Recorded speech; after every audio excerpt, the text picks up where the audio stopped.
welcome back to Supper with Stella. It's our third and final day. All we have to do, we have worked for 2 days now to get our New Year's Day dinner together. It's been 2 fairly easy days worth of work that probably could have been done in one if you really wanted to. And we've kind of gone all out. We're doing pork loin that is wrapped with dried fruits and it's on top of a bed of pears and shallots. We've got filled peas that are on the stove. I didn't put them over here, I just set them on the stove.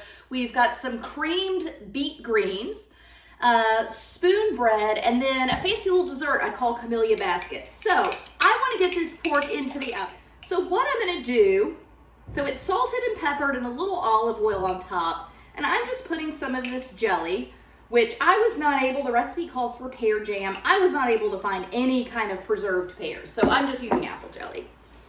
I'm just gonna spread that on top, and that is gonna help, that's gonna melt down, it's gonna give a little color to the pork, and it's going to kind of contribute to the sauce that we're already making in the bottom of this. I'm gonna stick this in the oven, let it get nice and golden brown on top, and then we'll, like I said, 30, probably more like 45 minutes before it is at temperature, and once it comes out, we can put everything else in. And I'm gonna leave that in there uncovered and just keep an eye on it as it cooks. At some point, if it starts to get too brown, I'll put some tin foil over it. But for the most part, it shouldn't be a problem. So I am going to set a timer for 30 minutes, check on it. Then actually, I'll probably set a timer for 20 minutes and check on it.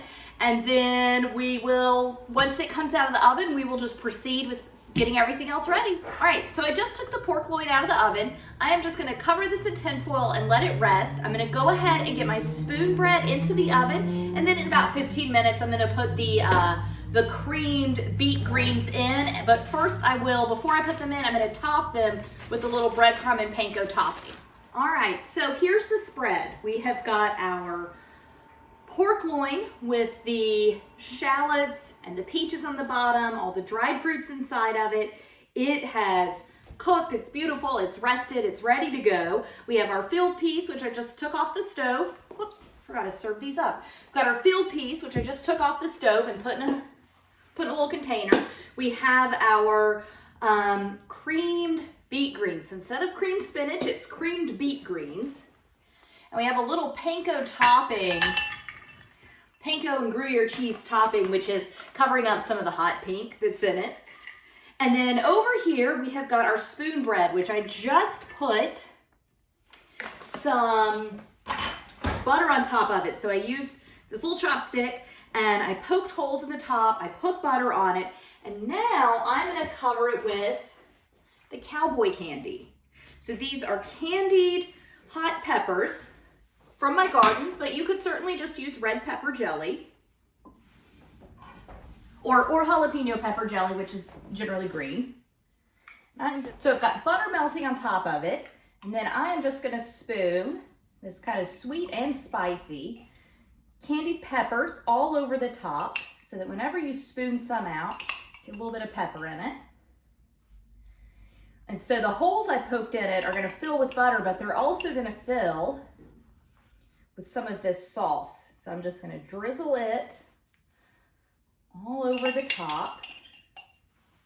And then of course, I went ahead and put them here, but these are our roasted pecans, which they were roasted in butter and Worcestershire sauce, have a little garlic in them and some cayenne, so guests can nibble on those as they come in. And then I wanted to show you how to just put these Camelia baskets together. So you do want to wait until just before serving these to put them together. So I am just going to put one together just to kind of show you how to do the Camelia basket itself and then the one that just uses the shard. So we've got our heavy cream, or our whipped cream. So to do the basket itself, you're just going to pipe cream into the basket. Very simple. If you're going to do the easy version, you're just going to pipe cream into some sort of vessel. I'm using this little footed, like sherbet glass, and then decorate with some seasonal fruits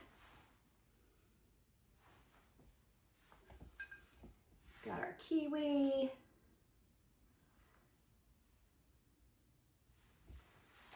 And then just a few little pomegranate arrows. These are gonna stain, I think, but they'll still be pretty.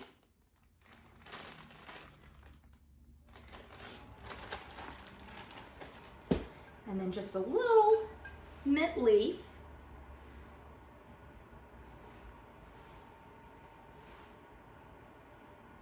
So this is the Camelia basket that took quite some time to make, a little bit tedious, a little bit fussy to make, but really beautiful and elegant.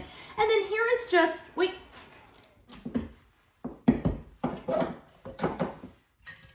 Here we go. And so what you'll do with the shards is you can just kind of stick them in, even crumble them over just a little.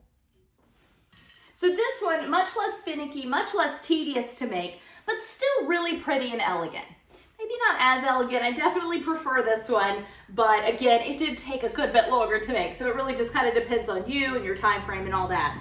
But thank you so much for joining me, and I am definitely ready to eat, and I hope you get some ideas for your New Year's feast, and let me know how they turn out.